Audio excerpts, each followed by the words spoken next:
I have come to realize that everyone has a faith journey. Every Christian has a faith journey.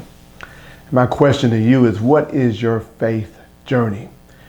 And I say that because no one starts at the top with full of faith, nowhere to grow. Oftentimes we become saved, and that's when our faith journey begins. And we have ups and downs, we have highs and lows, we have peaks and valleys in our faith. So my question is, what is your faith journey? You look back on your life, no matter where you are in your life, and you see God moving in your life. You see the disappointments, you see the successes, but in the end, you see God moving in your life. It's God's sovereignty.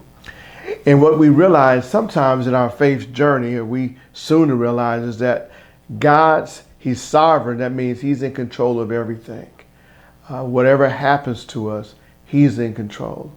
Whatever good happens to us, He's in control. Whatever bad happens to us, He's in control. And we'll see a lot that the Bible says God was with that person. That means that we are not alone. And so we're about to embark on a story with Isaac, and we're going to look at his faith journey. And it's going to be ups and downs, but in the end, we're going to see a man full of faith, a man that's gone through the faith journey, a man who has just a model for us to follow. He has to overcome quite a bit of things and remain faithful to God. And then we're going to see in the end how God blessed Isaac. Stay tuned. We're going to have a fantastic lesson. We're going to see God in action.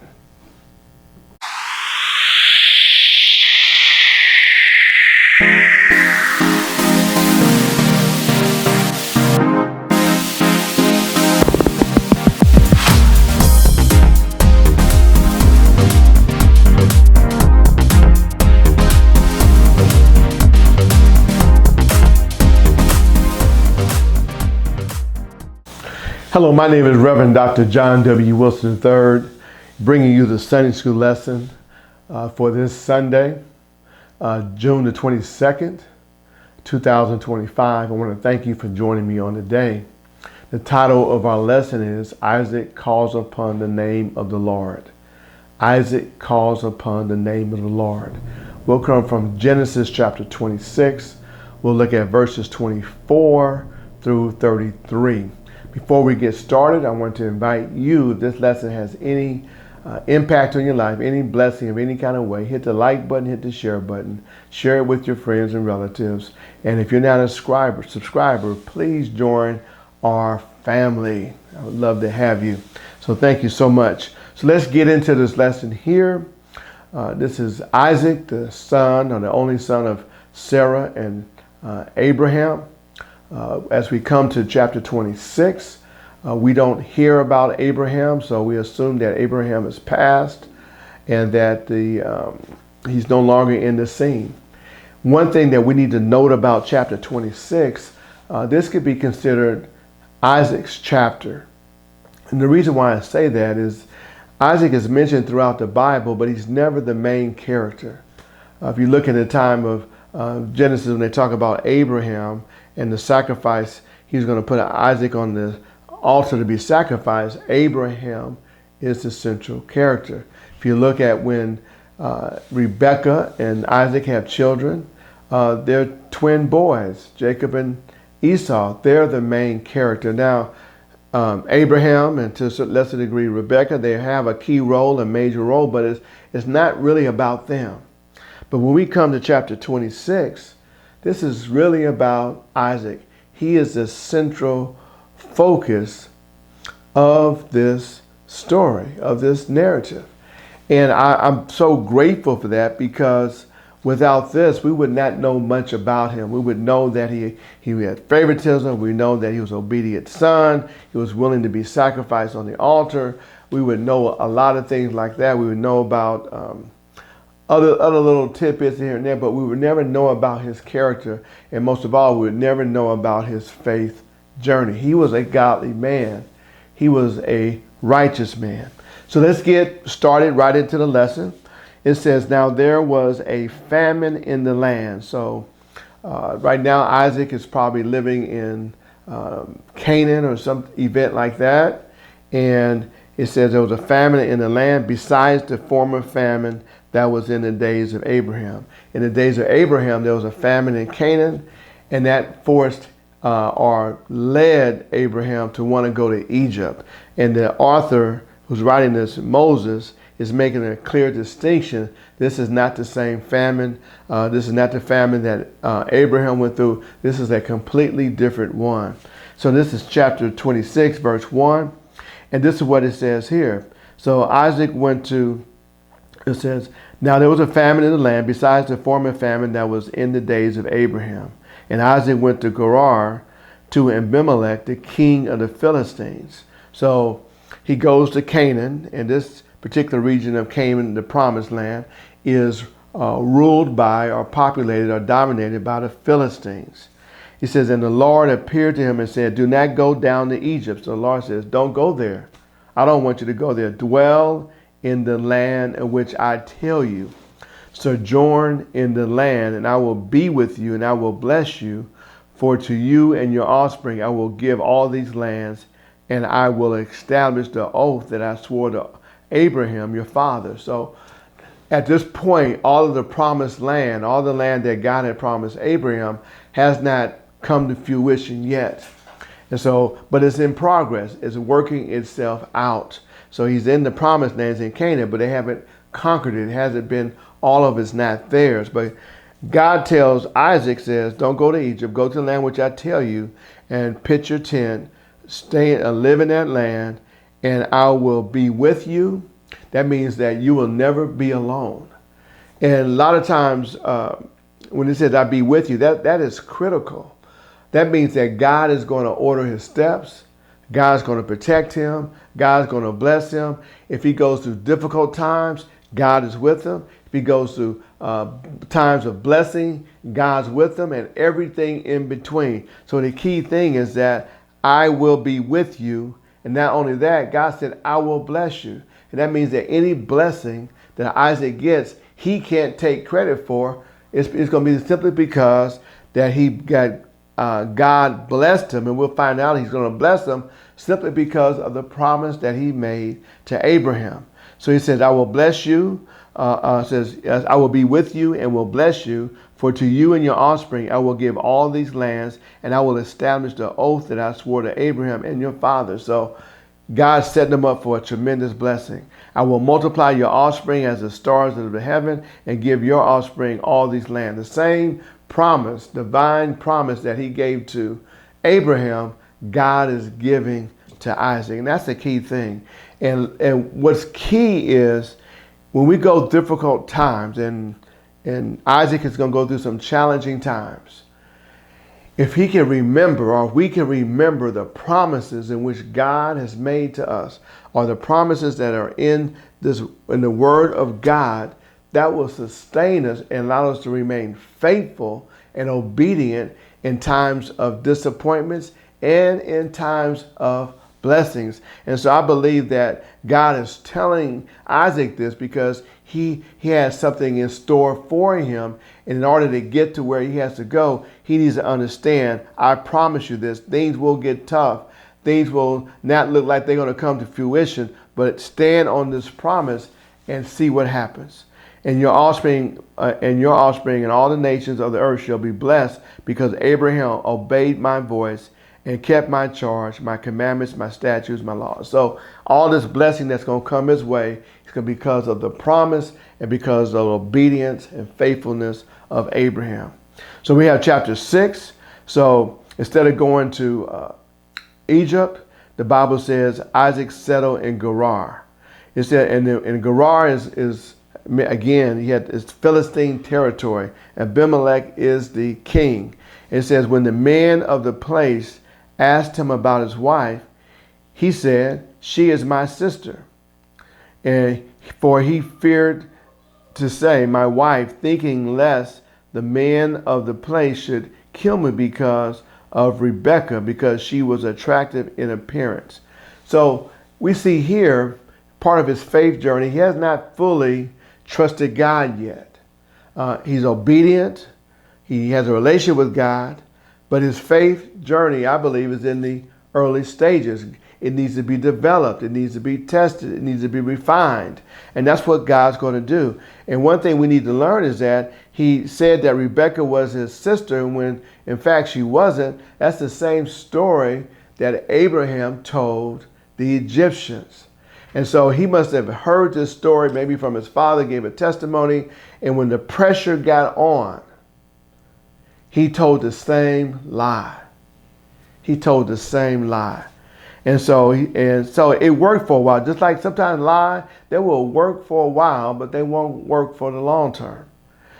He said he did it because she was attractive, and he says when there had been a long time, when he was in Gerar a long time, Abimelech, the king of the Philistines, looked out his window and saw Isaac laughing with Rebekah, his wife. Some word people say fondling or doing what married couples do, holding hands, kissing, embracing. They were doing things that a brother and a sister would never do. They were only doing things that a husband and wife would do. So some time had passed by, but he looked out the window of his palace and saw what was going on. So Abimelech called Isaac and said, "Behold, she is your wife. How could you say she's my sister?" So now Isaac, man of God, in a heathen territory, and his testimony to God is kind of shaken a little bit in my mind because he straight up lied. There was nothing about it, and so in a sense he lied. He sometimes become untrustworthy. You're not trustworthy. So Abimelech challenges him on that, and he says, "Behold, she is your wife. How could you say she's my sister?" Isaac said to her, "Because I thought at least I'd die because of her." Abimelech said, "What is this you have done to us?" And so he said this, he's worried about, in his God, bringing a curse upon him and his people. If you remember back in Abraham's time, when he lied, it brought a curse upon the king of Egypt, and he had no idea what was going on. So his God obviously believes the same thing, and he's worried about that if somebody would have slept with Isaac's wife, Rebekah, it would have brought all kind of curses to his people. So he chastised him a little bit. He says that you would have brought guilt upon us. So Abimelech warned all the people, saying, "Whoever touches his man or his wife shall surely be put to death." So he says, leave this person alone. But look right here. So Isaac is settling in part his family, his herdsmen, his servants, his cattle. And you got to remember, he's a rich man. Abraham was a rich man. Isaac got just about all the inheritances. Abraham's other children, Ishmael and his other children, got some gifts to leave and go away. But the lion's share went to Isaac. And Isaac sowed in the land and reaped in the same year 100-fold. That means that he sowed and he got a tremendous return on the seeds. A tremendous crop came forth, more than usual. In a sense, the way I'm reading it, it was supernatural. It was unheard of. And it begins to get the attention of the Philistines. The Lord blessed him. That's why I know it's supernatural. And the man became rich. Another word would be saying he became richer. Very rich, abundantly rich, and gained more and more until he became very, very wealthy. Okay? He had possessions of flocks and herds and many servants, so the Philistines envied him. So the Philistines are looking out. He's right near them. Everything he touches, God is blessing. Everything they do, God is not blessing. It's difficult. It's hard on them. They plant crops. They get a little bit, but he does the same thing they do, and he gets an abundance. They have cattle. They have calves or whatever they have, babies or what you want to call it. He does it, and it just multiplies. So they're looking at their predicament, their results, and they compare the results to Isaac, and they say, "Gosh, what is going on?" And instead of being happy for him or finding out why what's going on, they become envy of him. They become jealous of him. Okay, all right. And so he had possessions of flocks, herds, and many servants, so that the Philistines envied him. Now the Philistines had stopped and filled the earth filled with earth all the wells that his father's servants had dug in the days of Abraham his father. Okay, so we have here Abraham traveled, was nomadic people. They traveled the same territory. He built wells, and the wells were by the Philistines. They blocked up the wells that Abraham had dug out. And why did they do that? Because they wanted probably Abraham, or when you wanted somebody to leave the territory, you clogged up the wells and it forced them to go somewhere else. Okay, so that's what's happening in the days of Abraham. The wells that he founded, they were covered up with dirt because the Philistines didn't want other people coming in their area. Okay. It said, and Abimelech said to Isaac, "Go away from us. You are much mightier than we are." So Abimelech is threatened by Isaac simply because he's has more money. He's wealthy. He has more servants. He has more livestock, cattle, and all those type of things. He has more grain and all that. In every conceivable way, he is greater than Abimelech. And so Abimelech feels threatened by him, and he wants him to leave and go away. For you are much mightier than we are. He thinks that Isaac and his wealth and his growth is going to become a threat to him, and he may think he may enact violence on him and try to overthrow him. But nothing could be farther from the case. So Isaac departed from there, okay? He departed from Gerar and encamped in the valley of Gerar. Now he's in the city, goes down to the valley. So he really doesn't go far enough or too far away. And he settles there. All of his wealth and all of his livestock, all of his servants and hired herdsmen, all of those.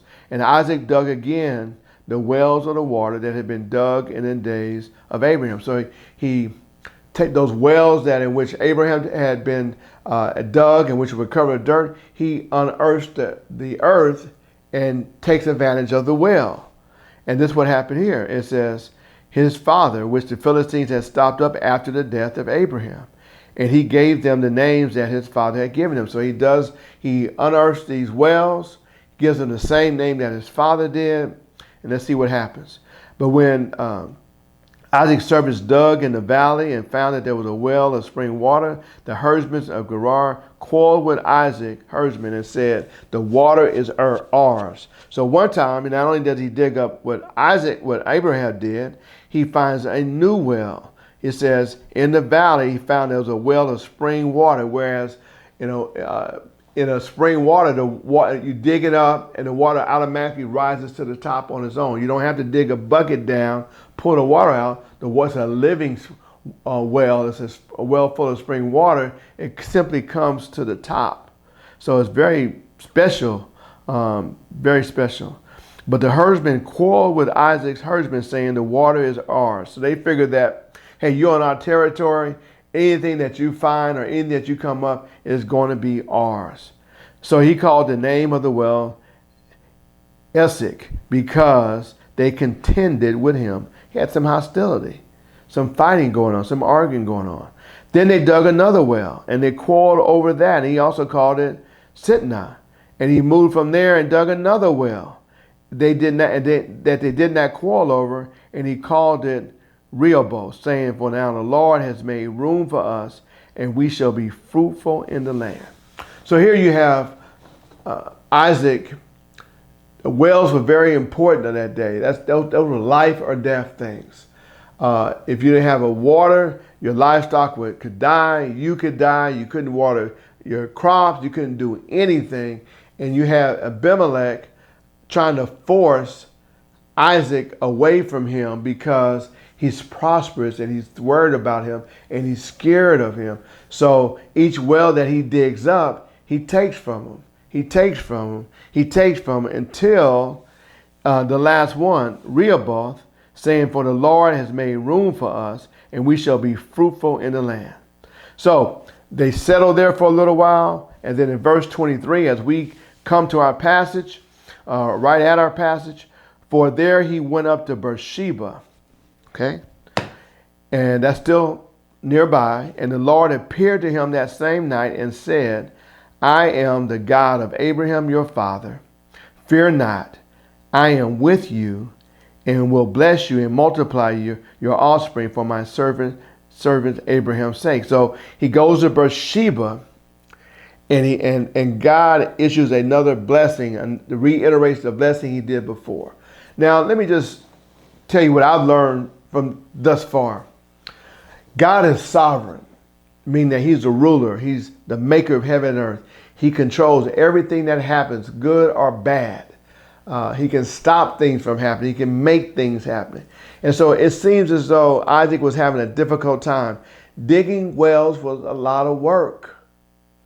Even if the well already existed before, but it was filled with dirt, it was a lot of work. And every time the man dug a well for 3 times, they took it from him. And that had to be discouraging to Isaac. But the good news, what I learned here, is that God was allowing the Philistines to take over the well. I mean, Isaac probably could have fought them back, but Isaac says it's not worth the fight. Some battles you fight, some you don't. And so he acquiesced each time, but God was moving him somewhere. He was moving him to the point where he needed him to be, and that was Beersheba. Because look what he says. So they went to Beersheba, and at Beersheba, God blessed him. And in life, what we have to understand sometimes, we can have difficulty, we can have challenges, we can have hardships, but God is moving us to where he wants us to be, either physically and or spiritually. Okay? And so Isaac is growing through this experience. He's seeing that the enemy attacks him here. He goes to another place, God bless him with a well. The enemy attacks him there. Then he goes to another place, God bless him with a well. The enemy attacks him again, goes to another place, and God blesses him with another well. That is not by accident. God said he would be with him. That means through thick or thin. That means he's your protector. He's gonna take care of you. And so if you're a child of God, well, we have to understand that God is with us and that God is sovereign, that he is overall, he's the maker of heaven and earth. Okay? So verse 23, from there he went to Beersheba. Lord appeared to him. He said, fear not. That's the same thing he said to Abraham in Genesis 15:1. And he said he's going to bless him and his offspring for Abraham's sake, which is good enough for me. So Isaac built an altar. What's an altar? Why he built an altar? He built an altar as a place to worship, to offer sacrifices to God, to make offerings to God, to commune with God. So God reiterates this promise. In return, Isaac builds an altar and worships God. And look what he says here. And he built an altar there and called upon the name of the Lord. That's worship. And he pitched a tent there. He started living in Beersheba. Okay, and there Isaac's servants dug a well. God blessed him again with a well. God is in the blessing business. He said he would bless Isaac, and he will, for Abraham's sake. Now, I don't want us to get the idea of this prosperity thing where the more we have, I mean, the more blessing we have. But in this particular case, this is what happened. And what God is doing is that by blessing Isaac in the midst of how could anybody be blessed, and in the midst of the enemy looking on or the heathen looking on, he's drawing the heathen to understand how great his God is. Okay, so every action that Isaac was taking, Abimelech was looking, and and God was getting the glory, because we'll find out later that Abimelech gives the glory to God for all of Isaac's blessings. His blessings were so abundant and so supernatural, you only could accredit it to God himself. Okay, so 26. So when Abimelech went to him from Gerar, so Abimelech is hearing how much he's prospering, how he's growing, and so he thinks he said, I need to make a trip to see Isaac. I need to bring my people, because I need to make friends with the guy. This guy is just getting too big. I need to make some kind of treaty. We need to be on good terms, all those type of things. So he's going to travel to where Isaac is in Beersheba. And he's going to bring some important men with him, some dignitaries, some advisors, some commander of his army. And Isaac said to them, why have you come to me? And what he's seeing that you hate me, and have sent me away from you. He says, why are you coming my way when you did everything you could to send me away and to distance me from you? He says, why are you coming this way when you did everything you could to harm me? And he's wondering what is going on. Why are you coming here? And so that's the right question to ask. They said, we see plain, look what he said, we see plainly that the Lord has been with you. We see that your God, that the Lord, the one true God, has been with you. And in their mind, it said, it's to our advantage that we have a peace, peace with you.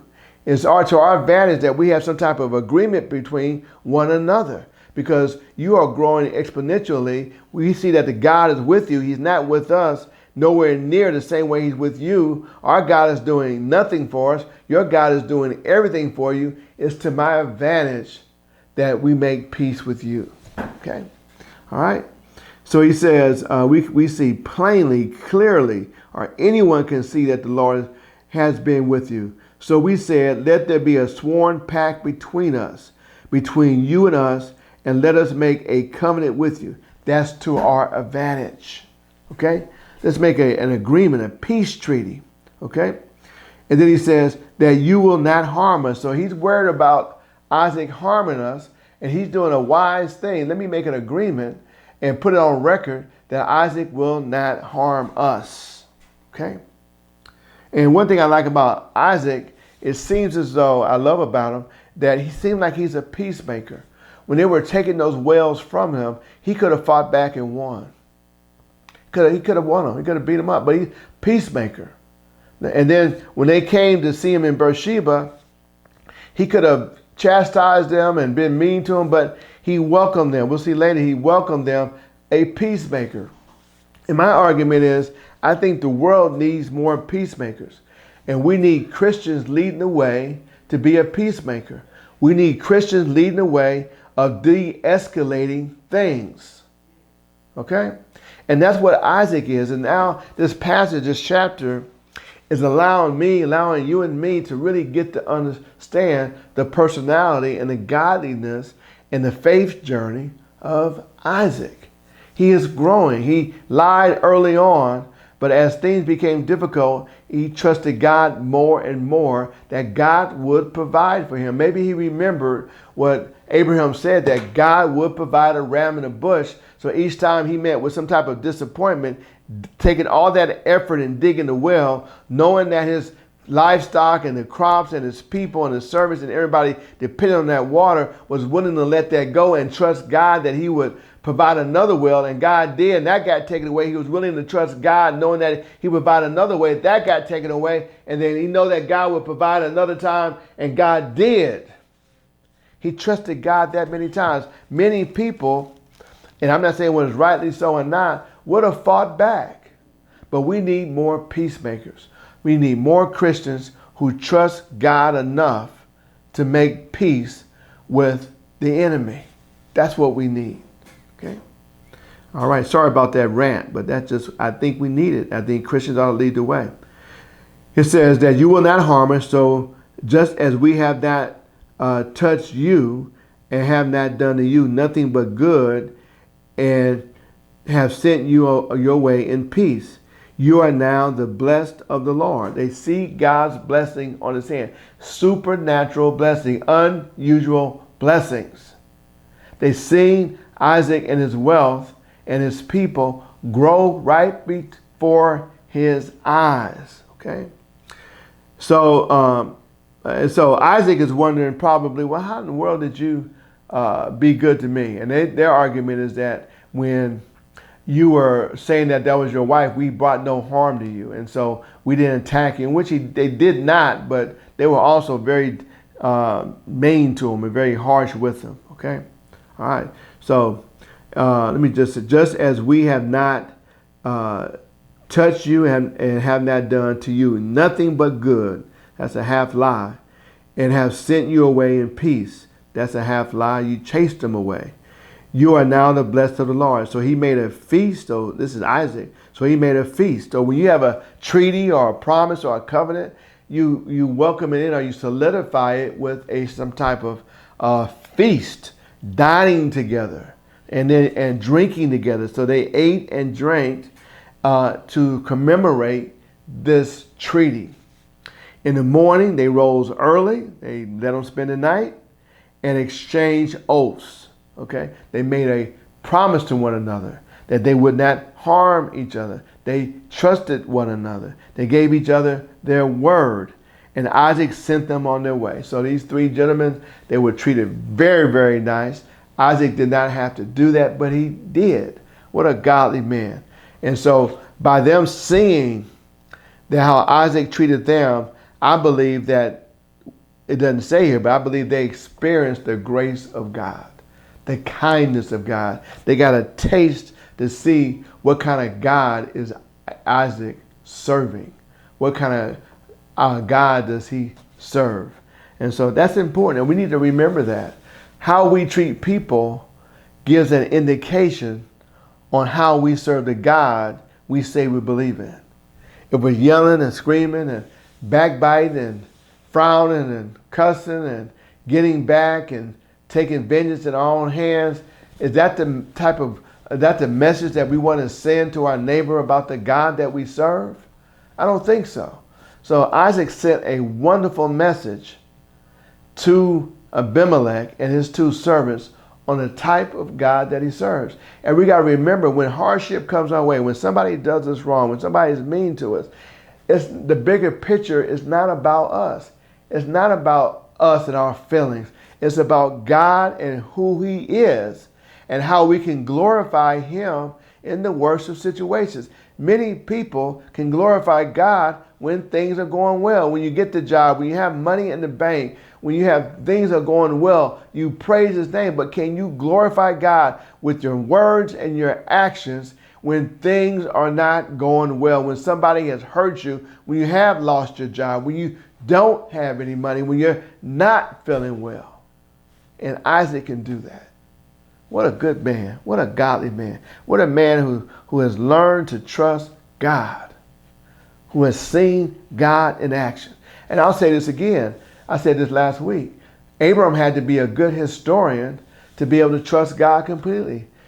Isaac had to be a good historian to trust God in this situation, that he would provide for them. And so you and I have to be good historians and realize what God has done for us. No matter what situation we're in, God's going to take care of us. And God is with us, and we're not alone. And God is sovereign. That means he has the power and the ability to do anything and everything he wants according to his good pleasure. Okay. All right. So let me go on. I'm ranting a whole lot. It says, in that morning, they rose early, exchanged oaths. Isaac sent them on their way, and they departed from him in peace. They had peace. They had harmony. Okay? All right. It says, they came, that same day, Isaac's servants came and told him about the well that they had dug and said to him, we have found water. God blesses them again. We don't really think water is that big of a deal, but in that day and time, water was everything. Just look in your house or where you live, your apartment, whatever. Just imagine if the water was cut off and you had no access to water. Then we would begin to understand how important water was. It's a life or death situation. And this finding a well and digging it out is like icing on a cake, that God is pleased with the way in which Isaac acted and conducted himself and trusted him, because it comes at the very end, is added in here, and it says that same day, it says, look what he says here, that same day Isaac's servants came and told him about the well that they had dug and said to him, we have found water. He called it Sheba, that means oath. Therefore the name of the city is Beersheba, the well of oaths. That's what it means. Beersheba, the well of oaths, or the well of seven. Okay. All right, and 34 talks about Esau. We won't get into that, but what do we learn from this lesson? I love the journey of faith. What is your journey? Can you map out God working in your life? Are you spiritually attuned to what God is doing in your life? Sometimes, an artist will, one time I was painting a mural on a wall, and he stands real close and he paints the picture. But every now and then, he has to step back away from the picture to see where he's going, what he needs to do, what he's accomplished, and they need to see the big picture of what he's trying to paint. And sometimes in life, we can be so close or so next to our situations. He hurt me or she hurt me or my feelings are hurt. This bad thing happened to me, this terrible thing. And they're all terrible things and it's full of hurt. But sometimes we have to look back and get away from that situation to see what God is doing in our lives, to see how God is working things out. Then if we can see how God is working things out, we can trust him. We can know that we can trust him to continue to work things out. No, we may not know everything, but if we step back from our situation and trust God, maybe God will give us a glimpse of what he's trying to do in our life. God wanted Isaac to remain in Canaan. He did not want him to leave Canaan like his father and go to Egypt. And God maneuvered him to Beersheba, and God blessed him there. And Isaac was obedient. We are obedient, God will bless us. Well, I hope something I said today has helped you in any kind of way. I feel very privileged to have studied Isaac and just got to learn just a little bit more about him. I appreciate him. I appreciate his faithfulness. I appreciate him trusting God like he did. No, he's not perfect. We're not perfect, but he grew in his faith. I like his faith journey. God bless you. Have a great Sunday. We'll talk again next week. Love you much.